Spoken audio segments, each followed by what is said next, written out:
Otherwise, welcome back to my channel. I hope you all guys are doing well. So today is Monday and the time duration is around 8:30 a.m. in the morning. So today I'm going to discuss information regarding the process.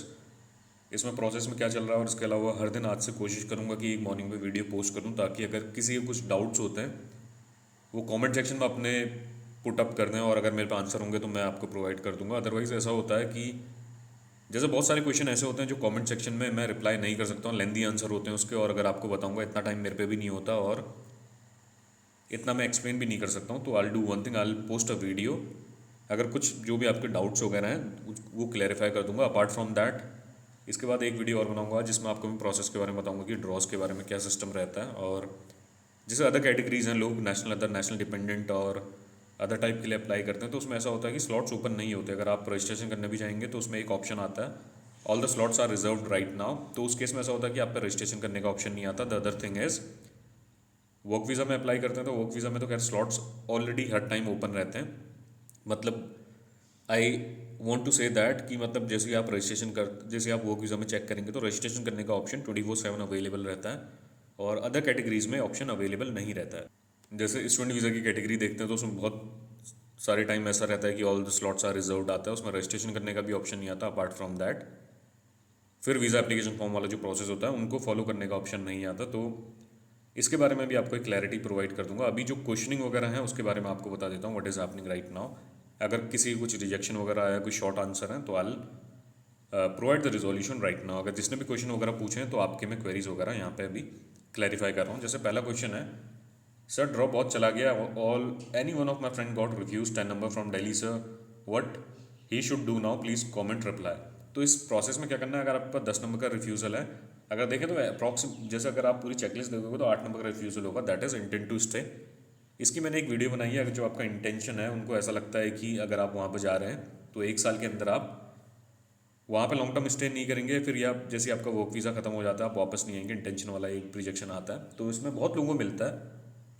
अगर आप अपनी filing वगैरह strong रखते हैं then also आपको ये rejection आता है और अनसर्टेन होता है। ऐसा नहीं है कि आप इसको बचा सकते हैं, जैसे अगर आप फाइलिंग अपनी प्रॉपर करेंगे तो आपके पास नहीं आएगा, ऐसा नहीं होता है। अगर आपकी फाइल स्ट्रॉन्ग है देन ऑल्सो कभी कभी ऐसा होता है कि जो आपका इमिग्रेशन ऑफिसर है आपको रिजेक्शन दे देता है। इसमें आपको क्या लगाना पड़ता है आपको बताता हूँ। आप एक कोर्ट से एफिडेविट बनाते हैं, इसके अलावा आपके प्रॉपर्टी के कागज हैं तो आप वो लगा दो, अगर आपका बिजनेस है आप उसको लगा दो, मैरिज सर्टिफिकेट है आपका वो लगा दो आप। और इसके अलावा the other thing is company से आपका एक ईमेल आता है वो आपको शो करना पड़ता है। कंपनी आपको एक ईमेल आपको करेगी और आपका जो यहाँ पे जो एम्बेसी है उसको एक ईमेल करती है, और वो ईमेल को आप लेके जाते हो प्रिंट आउट निकाल के, और एम्बेसी के पास भी होता है अगर आपका जो एम्प्लॉयर आपका भेजता है आपके बिहाफ में कि आपका वो आपको हायर कर रहा है इस कैपेसिटी में, आपका इंटेंशन सही है, आप ऐसा मेंशन करके देते हैं वहाँ से। जैसे एक बार वर्क वीज़ा खत्म होगा देन आप वापस आ जाएंगे और आप इतने टाइम ड्यूरेशन के लिए हायर हो रहे हैं वहाँ पे, तो सारा इन्फॉर्म करके देता है। तो आपको अपने एजेंट से कोऑर्डिनेट करना है जिसने आपको वर्क परमिट प्रोवाइड किया है। एजेंट एम्प्लॉयर से कोऑर्डिनेट करेगा और जो आपका एम्प्लॉयर है वो आपको ईमेल मार्क करके देगा, आपको और जो पोलैंड की एम्बेसी है इंडिया के अंदर वहाँ पे एक ईमेल मार्क करके देगा। 14 डेज़ के अंदर आपको जाना पड़ता है पूरा वो लेके, और इसमें अपॉइंटमेंट लेने की कोई ज़रूरत नहीं है।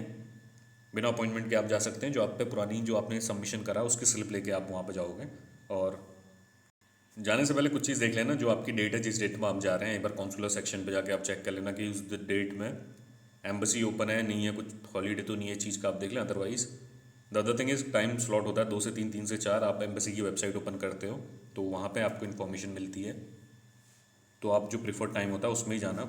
जो आपका नॉर्मल टाइम पे सबमिशन नहीं होता, एक स्पेसिफिक टाइम रहता है 2 से 3, 3 से 4, उस टाइम पे स्पेसिफिकली ये लोग जो रिजेक्शन अपील आ रखी है उसके डॉक्यूमेंट वगैरह सबमिट करते हैं। तो आपको ये प्रोसेस फॉलो करके वहाँ पे जाना पड़ेगा। I hope I answered your query. और इसके अलावा जो सेकंड क्वेश्चन प्रदीप ने पूछा है, ब्रो वर्क परमिट आ गया है, 1 मंथ हो गया है, अब वो बोल रहा है कि पोलैंड में लेटर का प्रॉब्लम चल रहा है, कौन सा लेटर होता है प्लीज़। भाई अब मेरे को पता नहीं, लेटर बहुत सारे होते हैं, अकोमोडेशन लेटर होता है, इसके अलावा जो आपके सपोर्टिंग डॉक्यूमेंट अगर आपको उसने प्रोवाइड करा है तो सही है, अदरवाइज उससे मांगो। गारंटी लेटर होता है अपना, KRS डॉक्यूमेंट जिसको कहते हैं, ऑफर लेटर होता है, जो सेट ऑफ डॉक्यूमेंट हैं, जो 3-4 डॉक्यूमेंट होते हैं वो सारे उससे मांग लो। अगर नहीं प्रोवाइड करता तो उससे बोलो, ऐसा कुछ प्रॉब्लम वगैरह तो चलता है नहीं। अगर वर्क परमिट आ गया तो एम्प्लॉयर उसको आपका बना देता है, एम्प्लॉयर के हाथ में होता है ऑफर लेटर, गारंटी लेटर, जो KRS लेटर वगैरह होता है, तो सारा वो आपको कॉन्ट्रैक्ट ऑफ मैंडेट वगैरह जो भी है तो ईजिली आपको प्रोवाइड कर देते हैं। अकोमोडेशन लेटर, इसमें ज़्यादा टाइम नहीं लगता। जो आपका एम्प्लॉयर है 1-2 दिन के अंदर आपका प्रोसेस कर देगा। एक पूरा कंपनी के अंदर डिपेंड रहता है। जो मेन वो जो आपका डॉक्यूमेंट रहता है that is work permit. Work permit के लिए आपका एम्प्लॉयर वॉइवुडशिप ऑफिस में अप्लाई करता है। उसमें आपका 8 से 12 हफ्ते का टाइम लगता है। That is a lengthy document जिसमें सही में जिसमें सीरियस अगर होके बोलूँ जेन्युइनली इतना टाइम लगता है। अदरवाइज जो अदर डॉक्यूमेंट सपोर्टिव डॉक्यूमेंट है वो 1 दिन के अंदर आपको प्रिपेयर करके दे देंगे। उसमें कुछ ज़्यादा टाइम नहीं लगता। अगर वो कहता है प्रॉब्लम है तो उसको बताओ कि ऐसे प्रोसेस वर्क करता है और आपको प्रोवाइड करे सारे सपोर्टिव डॉक्यूमेंट। अगर वर्क परमिट आ गया तो रजिस्ट्रेशन कर लो, अपॉइंटमेंट का वेट करो, और अपॉइंटमेंट मिल जाता है तो सही है, तब तक का तुम्हारे और डॉक्यूमेंट भी आ ही जाएंगे। तो इस चीज़ का आपको मेक श्योर करना है। अदरवाइज उससे थोड़ा फोर्स करो अपना जो भी एजेंट है, उससे बोलो कि मेरे को सारे डॉक्यूमेंट जल्दी प्रोवाइड कर। वो कर देगा। उनका तो काम ऐसे ही है। ऐसा होता है अगर किसी एजेंट के थ्रू आपने अप्लाई किया है तो उनके पास बल्क में आता है रिक्वायरमेंट। पैसे आपने दे दिए होंगे वर्क परमिट के सारे, अब उनको कुछ फ़र्क पड़ता है नहीं आप डॉक्यूमेंट कितना टाइम भी लगाएं क्या भी है। ऐसा तो होगा नहीं कि जो आपका जो भी पैसा है सारा उसने एडवांस में ले लिया होगा। उसको कोऑर्डिनेट करो और उसको फॉलोअप लेते रहो। जितना आप उसको फोर्स करोगे फॉलोअप करोगे उतनी जल्दी आपको सपोर्टिव डॉक्यूमेंट वो प्रोवाइड करेगा। तो आप उससे कोऑर्डिनेट कर लें एक बार। Sir, your draw name will come. Actually, I do not understand why draw system is really worse. Should it be a serial wise as per application? Really, who deserve to get visa are waiting drawn. So his name is come. His name will come.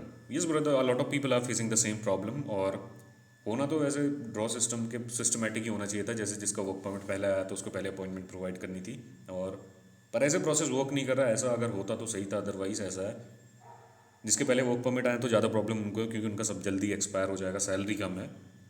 Process तो streamline होकर serial wise ही चलना था। अब क्या कर सकते हैं, they can not do anything.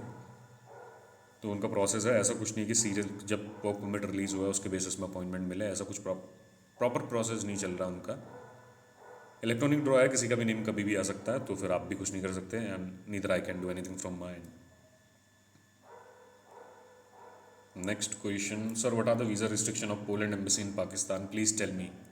I have applied for the fruit packer general work. So consult me. Do this. Your drama, your drama name will come in the next week. So I'm just waiting for that. Please reply me back. अगर पाकिस्तान के बारे में आपको बात करूँ, if you are talking from Pakistan, my mother talked to Pakistan all day. I have applied for Poland. I have completed 10 months. So please reply me. Give me a little relief. अगर आप पाकिस्तान से if you are applying from Pakistan in that case the thing is I think there is only one embassy that is in Islamabad location, और there also they are following the same process. और electronic draw में आप registration करते हैं, registration करने के बाद visa application form आप फिल करते हैं, और उसके बाद मेरे को लगता है 25 तारीख को आपका नेक्स्ट ड्रॉ होने वाला है। उसके बाद दिसंबर वाले मंथ में आई थिंक 2 ड्रॉ और होंगे वहाँ पे। तो ऐसे प्रोसेस वर्क करना है वहाँ पे। अगर ड्रॉ में नेम आया तो सही है, अदरवाइज आपको नेक्स्ट ड्रॉ का वेट करना पड़ेगा। तो प्रोसेस ऐसे ही वर्क करा। और इसके अलावा आप एक बार जो आपके नियरेस्ट एम्बेसी है वहाँ पे ईमेल या कॉल कर लो। They let you know about the process what is happening right now.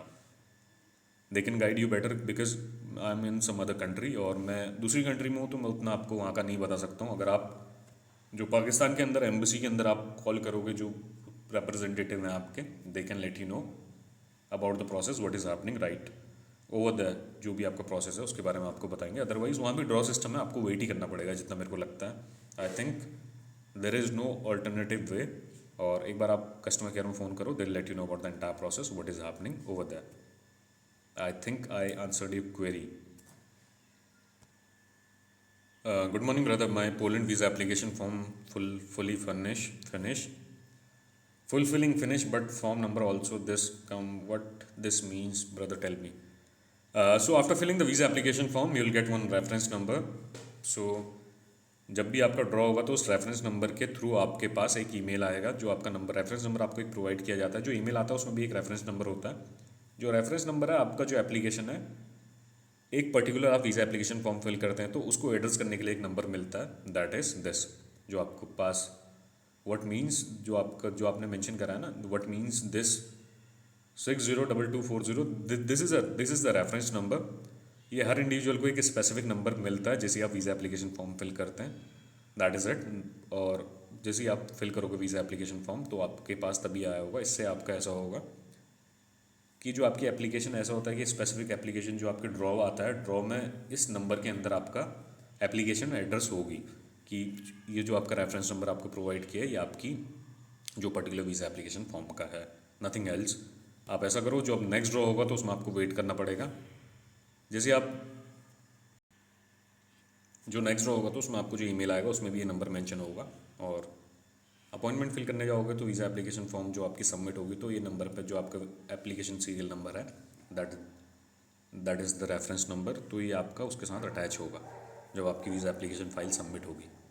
That is it, nothing else. एक यूनिक आईडी पर्टिकुलर कैंडिडेट को दी जाती है, वही है। I think I answered all the major queries जो भी प्रॉब्लम थी, जिसको कैंडिडेट को कुछ प्रॉब्लम आ रहा था। और इसके अलावा देखते हैं जो नेक्स्ट वीडियो आपको पोस्ट करता हूँ उसमें जो अपकमिंग ड्रॉज हैं उसके बारे में पोस्ट कर दूँगा, और शाम तक का पोस्ट करूँगा। अभी वीडियो थोड़ा लेंदी हो गया, बनाने का मेरा भी मन नहीं है, so it's been more than 10 minutes. इसके बाद देखते हैं जो शाम के टाइम पे एक वीडियो पोस्ट करूँगा जिसमें अपकमिंग ड्रॉज के बारे में बताऊँगा। और एक ड्रॉ मुंबई जो कॉन्सुलेट है उसका आज होगा, और जिसका भी जो न्यू दिल्ली कॉन्सुलेट है उसका आज है। और 1 से 3 बजे के बीच अंदर आपका एक ईमेल आएगा, जो भी आपका रजिस्टर्ड ईमेल आईडी है उसमें मिल जाता तो सही है, otherwise wait for the next draw. I wish you all the best who all have done the registration through this New Delhi consulate. अगर आपको मिल जाएगा तो सही है, अदरवाइज नेक्स्ट ड्रॉ का आप वेट करें, किसी ना किसी को तो मिलेगा ही। अगर हमारा नेम आ जाता तो सही है, अदरवाइज वेट ही करना होगा। Thank you guys, have a nice day.